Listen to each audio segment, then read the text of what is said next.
Well, hey there, Mama, and welcome back to the Moms Overcoming Overwhelm podcast, episode number 143.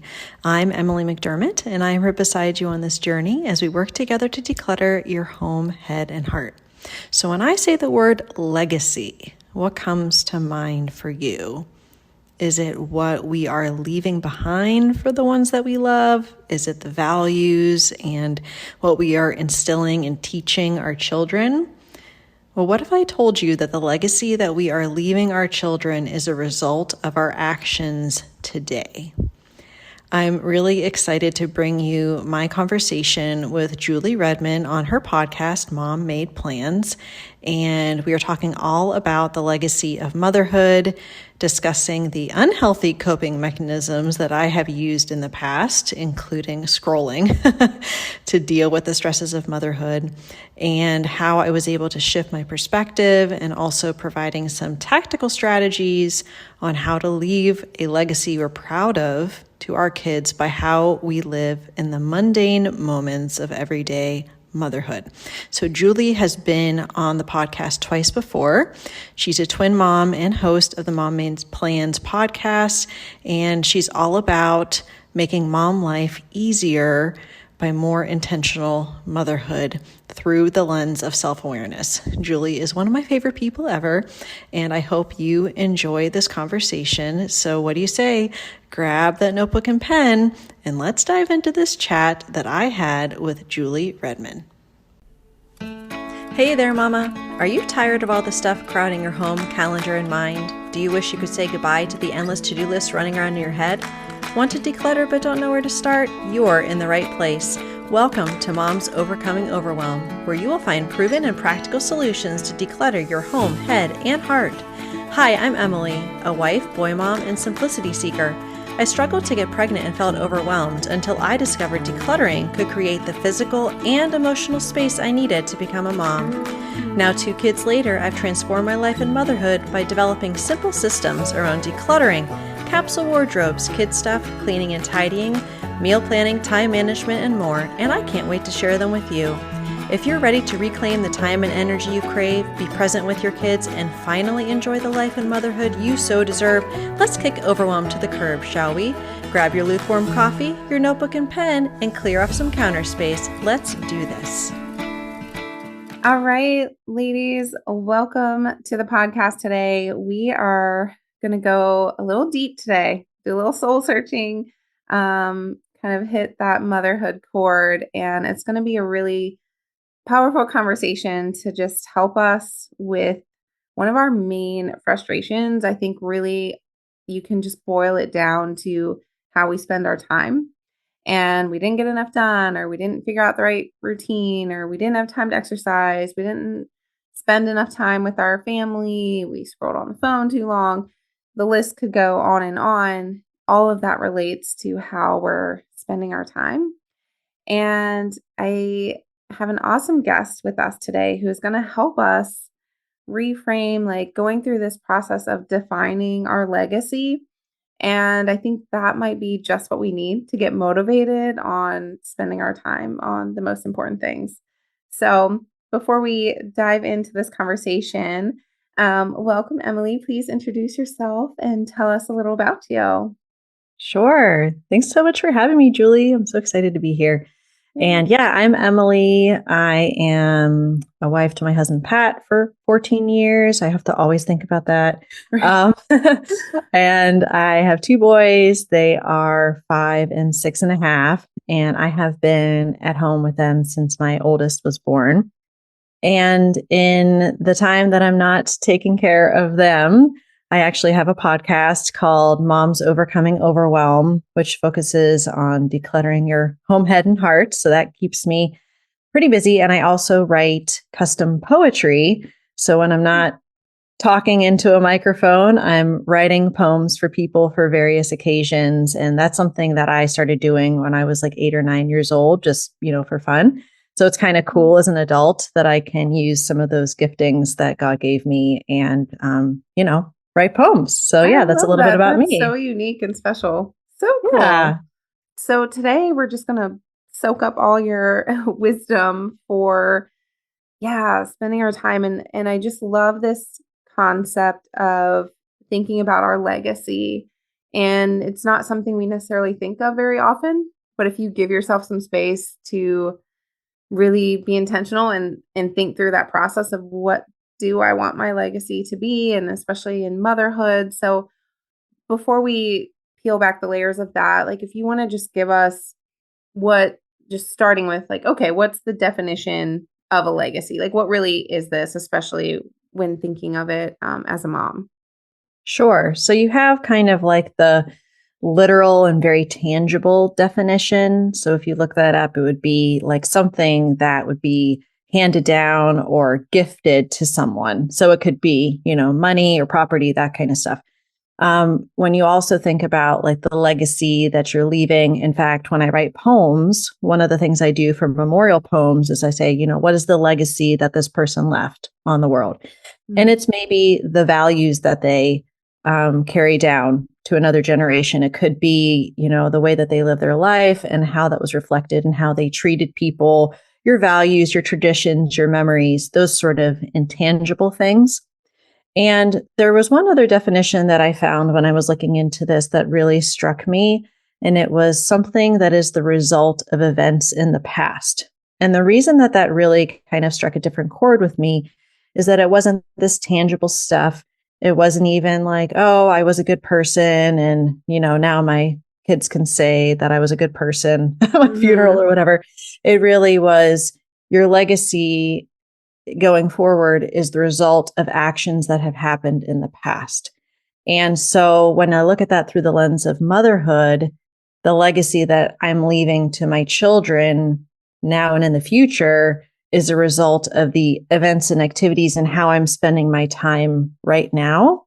And that Mhm. is both how I'm spending my time just as an individual, as Emily and how I spend that time, but especially how I'm spending my time in regards to my interactions and with them. So that's kind of how I look at it. Yeah. No, that's such a powerful way when you have that perspective of like, what I'm doing now is the legacy. Like my future legacy is what I'm doing right now. And there's a little bit of like a moment of panic and pressure of like, oh, am I doing this right? So will you walk us through, maybe as we're just kind of processing that, like an exercise of kind of this first step in figuring out what we want our legacy to be, is figuring out, if nothing changes, what, with our current actions and how we spend our time, like what is the legacy right now? If nothing changed, can you walk us through how we like just kind of mentally figure out how we spend our time, like a little exercise of Yeah, figuring that out? no, definitely. And just for a way of background, when I first started thinking about this, it was about let's see here, about 3 or 4 years ago. And so it was like my kids were a lot younger, and I was really very much in the thick of I think it was like kids were maybe 3 and 4, something like that. I was like, Mhm. oh my gosh, I'm really in the thick of it. Right. And what I mean Yeah. by that is when I wasn't caring for them, it was like, how do I escape this constant exhaustion and pressure and everything that we have to do? Where you're laying in bed and being like, their bed, okay, go to sleep. Mhm. You're thinking to yourself, go to sleep, because you think about the stuff you want to do, like for yourself. And maybe that's just, I Yeah. just want to like have a minute to just watch a show. Like that's all Yes. I want to do. Hopefully everyone can relate to that. So It's not just true. me. So that's kind of where this thought came from. But even now that my kids are 5 and 6 and a half, it's still that way because we're kind of mostly out of the tantrum phase, but there's still really, really hard moments. And so I kind of imagine this future conversation, and it's where my kids actually still want to talk to me. So I assume that that is before they're like 12 or 13 and they're just kind of grunting and like, whatever. Mhm. I'm going to say that they're maybe like 8 and 10. So they're still like kind of curious and inquisitive and they still want to talk to me. And just having this conversation of like, Mom, so you were at home with us like when we were, little, right? And I said, oh, yeah, yeah, I was with you. So what'd you do? You're like, well, I took care of you and I fed you and cleaned the house and everything. oh, yeah, well, what else did you do? That isn't all you did, was it? Oh, oh, no, I did other stuff. Well, like what? And, kids, they just keep Yes. asking and asking and asking. So if I were to say, oh, well, I like to watch reality shows on Netflix. And so sometimes I watch YouTube videos of people doing these singing competitions. Oh, yeah. And I also scrolled my phone a lot.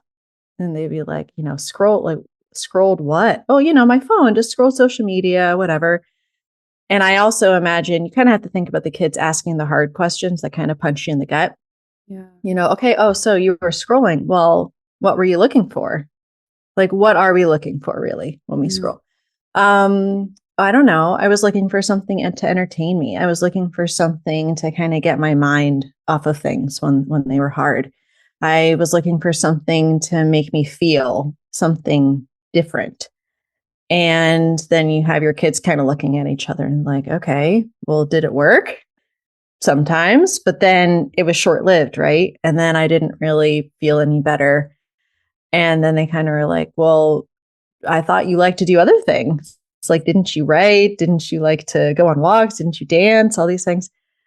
Well, yeah, but mostly I was just tired. So I would just scroll, Yeah. And just if you think about just as that particular exercise, your kids kind of realizing like how you actually were spending that time. And if you're super honest with yourself in this exercise, think of the look on their faces. Think of like the confusion. Think of the like, wait, how are you spending your time? Or even if they're at that age or a little bit older, imagine that that's their default. Like they have the smartphones now, and that's their default, that they're scrolling and disengaging and trying to escape the things that are really hard about being a teenager. So that is one exercise that has been very, very powerful for me.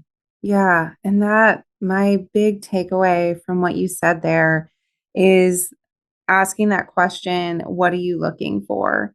Especially because I do feel like so much of our time, our default is our phone and scrolling through and maybe if it's not even your phone, maybe it's TV and maybe it's even a good thing. Like maybe you're reading and it's books. Okay. But to still stop and question, like when you are about to like engage in these longer things where you are scrolling or whatever, what are you looking for? To really stop and pause and ask yourself when you're going just scrolling your phone, what am I looking for? Like what result am I trying to get by doing this? Because we don't get it after 2 minutes, we don't get it after 5 minutes. When you get sucked into your phone, that's an easy 20 minutes later at least. And what are we doing? And so that is just a really not to like shame, no guilt. Like I want you guys to take a breath. We're just evaluating, just doing some of that self-reflection of like, okay, am I really happy? Like if you're okay with it, cool. No judgment. If it's working for you, great. It's just to question yourself and reflect and be like, are you okay with how you spend your time? If your kid was to ask you and you kind of spout off what you did, are you happy with that answer? And not that we can't ever do like quote unquote like meaningless things, but what is the majority of your time spent on? And does that feel good? And does that feel good to hear it from someone else telling you, Yeah. like, okay, so you spent all your time on the phone. Great. Yeah. The other thing that I think of sometimes, and because it might be because I write these poems frequently, like memorial poems. So you're doing a retrospective of someone's life and they're typically being read, like at the funeral of someone. And so it really kind of makes me think about, my own, like if something were to happen to me, or even if I'm, old and gray, whatever the case may be, but just sort of like, what is being said about you there? I mean, no one wants their kids coming up to the podium and they're like, mom really had this funny thing she used to do when we would make her mad, and she would reach into her back pocket and pull out her phone, and then she would just scroll and scroll and scroll. And then, eventually she'd feel better and whatever. I mean, I don't want my kids saying that. I don't want my kids saying, the 3 words that she would always say to us was just a minute. because I was like too busy to actually help them in the moment because I'm running around like a crazy person for what, you know? Mm. And so I think about that sometimes because I just, I struggle still. I struggle still. And I'll say, like, I've never smoked a cigarette in my life, but I keep my phone on my back pocket. And it's like sometimes when things get hard, when it's a stressful situation with the kids, I'm reaching for my back pocket like a pack of cigarettes, honestly, to do that. And so it's kind of like this struggle for myself where you're realizing that you are modeling something all the time. So, like, what are you modeling to your kids when it comes to how they deal with those difficult emotions? And so that has been really convicting to me. And I don't know how it couldn't be convicting to anyone else, Yes. but it's just kind of remembering in the moment, like, this is really hard. All my alarm bells are going off in my head that, like, I need to escape the situation. And that might be the case, but maybe we do breathing. Maybe we do prayer. Maybe we do something that we're showing our kids. This is what mommy does when it's a stressful situation. So that's been something I continuously have to learn. Yeah, that is so powerful. And that's the thing here. It's like you have to get broken before you can improve. And so I feel like this Yeah. process is just a little bit of a breaking period. And so have like grace for yourself, but to think through and yeah, I will catch myself. That is super convicting of whether it's just a minute or whatever you say, how often you're saying that. And I will sometimes catch myself and be like, you have to have that split second, like, okay, what really is more important? Do I just walk away for a few minutes and let them show me whatever they're so excited about? Or is what I'm doing really like sometimes it may be whatever you're doing, you literally just need a minute and then you can focus.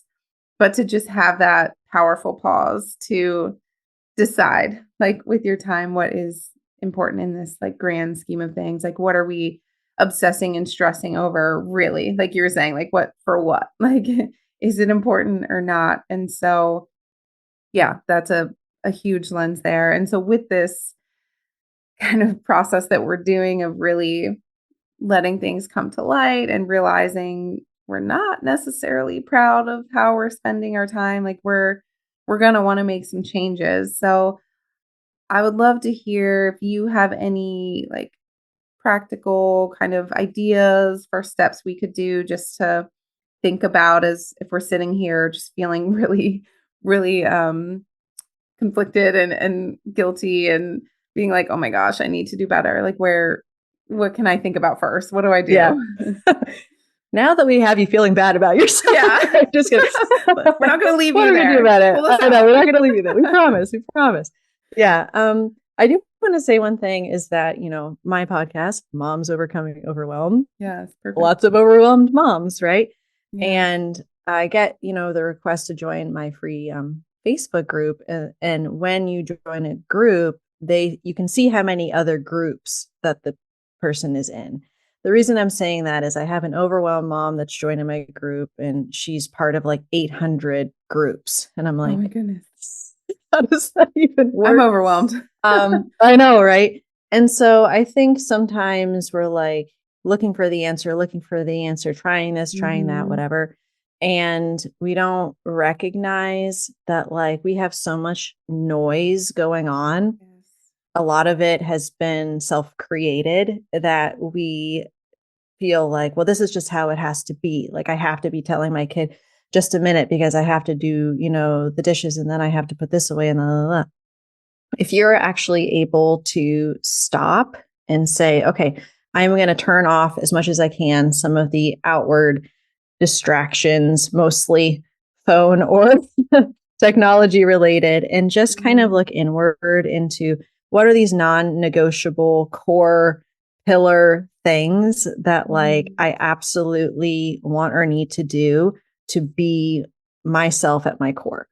And so, I know you talk about this a lot, but just some of the basic taking care of yourself type of things and the basic, like, okay, I would like to do, 5 minutes reading the Bible, like something that is so small, you can't say no, but it is important enough that that has to be a non negotiable. that you're always starting there. So that would be kind of my first thing. It's hard for me because I want to be as helpful and supportive to moms as I can. But if you're coming to me and saying I have no time to do anything, and you are, constantly on Facebook or Instagram or whatever the case may be, like commiserating with other moms about how you don't have any time, like, don't do that. Like, don't do that. Like, call your best friend and talk to her for a bit and then be able to kind of have that inward focus. So that would probably be my first thing, is shutting off the noise and picking those things. And even if it is the smallest increment of time that you can devote right now, that is something. And that is showing your self-worth and like what is actually important to you. And I think that's where you should start. Yeah, of course. Love that for sure. We always start with those non-negotiables around here. And I love that you point out even 5 minutes, like just whatever. This is one, you're not going to drastically transform your time overnight. You have to start somewhere with one thing that's almost impossible not to do. Like it's so easy that it is just like, okay, I literally have no excuse not to do these 5 minutes or whatever. So yeah, that's a great first step for sure. Yeah. The other thing, I think it depends on your personality. And I don't know if I had talked about this when you and I spoke before, but Gretchen Rubin has this idea of the four tendencies, and it's how you deal with internal and external expectations. So for me, I'm what's called an obliger, that I work really well when there's external expectations on me, but I don't do very much when it's just like the internal expectations for myself. So I like seeking community for the things that are non-negotiable for me, but are still not what I want to do because I'm not motivated to do them.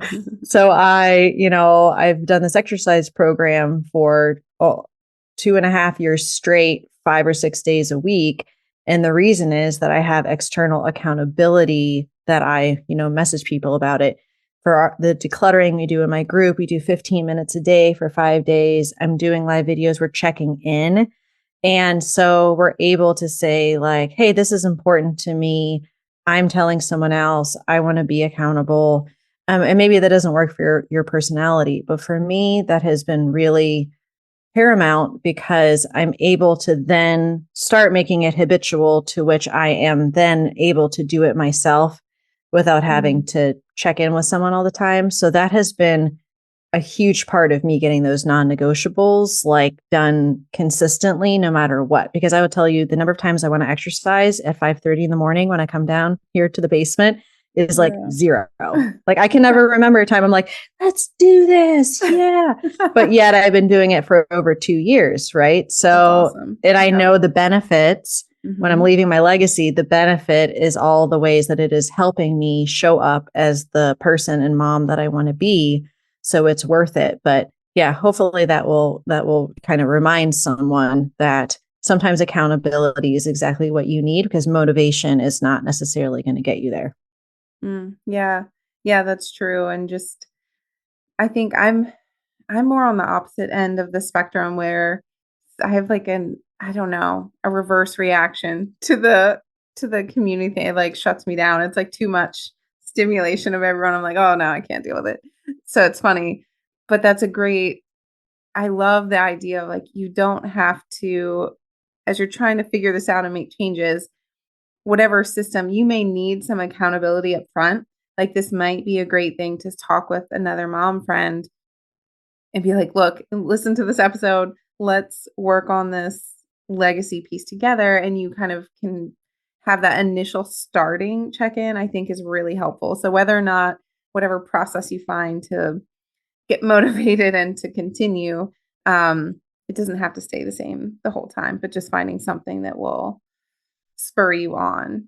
Yeah. And definitely that always reminds me every time I say that word, um, let us spur one another on towards love and good deeds. I think is like Hebrews 10:24. It's one of my favorite verses. And so definitely prayerfully considering ask God to spur you on and like stir in your heart to convict you of those moments, to bring it to light when you're having a moment that maybe you're having too many, just one more minute, or too much scrolling your phone, that God will convict you and remind you of this moment and ask yourself, what am I looking for? What do I want Yes. my legacy to be? And is this supporting that? Yeah. Yeah, I think, when I talk to people or listen to people about time management and so forth, and there's the idea of doing a time audit, which I love and I think is very powerful. But I find that it is difficult for an overwhelmed mom to see it as more than just like one more thing to do. Right. Like, oh, wait a minute, I'm doing a million things and you want me to write everything down? Like, are you crazy? Yeah. So, what I try to suggest and what I try to do myself is when you are noticing that kind of time where you're feeling discomfort or you're in that middle of that tantrum with, your kid, and you are feeling that like, I want to escape kind of Hmm. feeling, like recognizing that in the moment and then saying like, okay, normally I would choose my phone. Normally I would choose some sort of, comfort food. Normally I would Hmm. choose this or that. And today when that happens, I'm taking one breath and I'm saying a prayer, or I'm taking one breath and I'm saying, whatever I'm looking for, it's not going to be on my phone. Like I Yeah. know it's not there. Yeah. So sometimes it's hard because it's like, yes, we would like to do the time audit and then be able to like figure it out to the minutia of, well, how do I want to be spending all the moments of my day?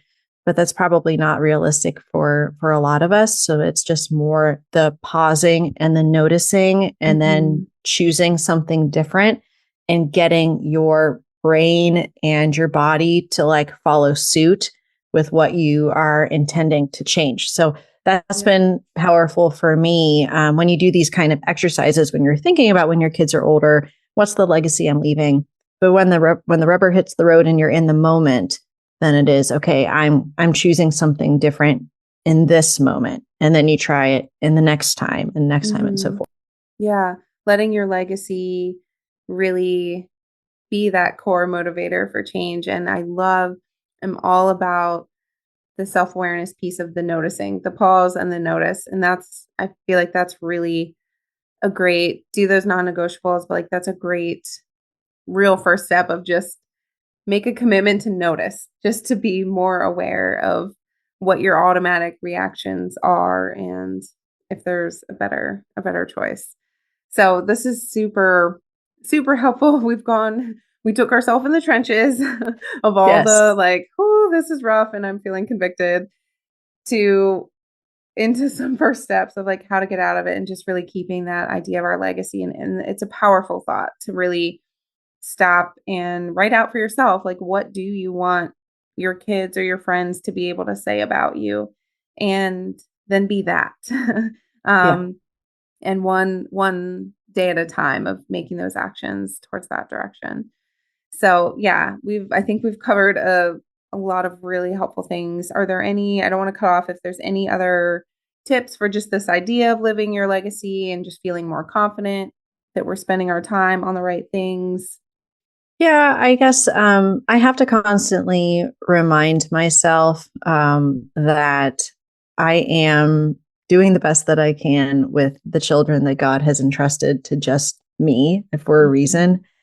And I have a little joke. My husband and I have a joke about how, you put money aside for the college fund. And like when I do something I'm not proud of as a parent, which is unfortunately sometimes frequently, I'll say, Right. oh, well, we're going to have to just put more money in the therapy fund, because I don't know. Yeah. I mean, I feel like we do the best that we can. Our Yeah. parents did the best that they could. And when we are doing these exercises, it's not to make us feel bad about us or to doubt our self-worth or to think like, why I'm just screwed up. I'm not a good mom for these kids or whatever. No, that isn't the Right. point. It's just having that conviction, having that, hey, God, I really need help with this to be able to spend my time in a way that I'm proud of Yeah. and to, yeah, move forward with that confidence, knowing that you're there for a reason to shepherd your kids in the way that you are. And you're just maybe making some tweaks along the way to have it be more in alignment with what you want, your Right. kids to be remembering about their childhood. I think about that a lot. Like what I remember about my childhood and these formative years that my kids are in right now.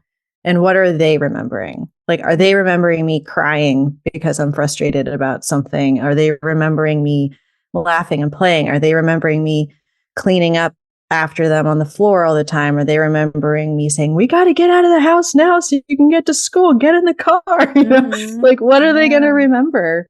And that convicts me a lot. Usually it's at nighttime, like when I'm going to bed and I'm Right. thinking about the day. Yeah. But we just keep getting those little convictions, those little kind of Holy Spirit nudgings and taps. And it's like, okay, I can shift a little bit and shift a little bit. And then you're getting closer to kind of where you want to be and the person you want to become.